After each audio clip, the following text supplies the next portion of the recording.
When customers are happy, whether internal customers as in our staff or external customers as in our consumers, they are a lot more likely to share their experience, on average between 1 to 5 people. Millennials are the most likely to express their good fortune with up to 20 people. And the good news or the good vibe or the good feeling that they get is shared 72% of the time face to face, as in through discussions, 23 phone, 19 social media, 16 email, and 9 would be all other channels. Australia's service sector represents about 70% of total GDP. That's absolutely massive.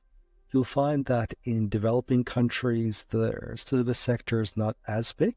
It tends to be manufacturing or agriculture, which has quite a large percentage. But developed countries, there the service sector tends to be a lot bigger. Remember, service sector includes things like banking, education, and so on. Competition in services definitely increasing. There's a lower labor cost in developing countries that can provide a competitive advantage for developing countries. Service industries must take into account the cultural, technical, political, and environmental aspects of the country with whom they're dealing.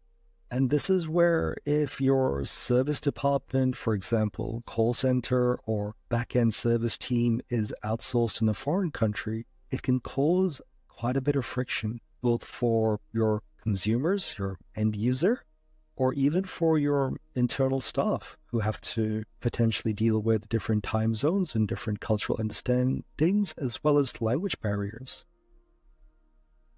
In terms of the bad when it comes to service, the majority of disappointed customers share their experience with, once again, 1 to 5 people. Gen X are the most vocal when it comes to airing their grievances at 84%. From a face-to-face perspective, 37% of the time, on the phone 14%, social media 14%, email 11%, which is pretty high, and all others represent about 5% of all complaints made. The ugly part about bad service, 79% of customers tell more people about a negative experience than a positive one. And a positive experience about 72% of the time. In reality, I think these numbers, especially the positive one, probably is a bit high. Think about how often you've got good experience and you've told someone, whether the person serving you or your friends.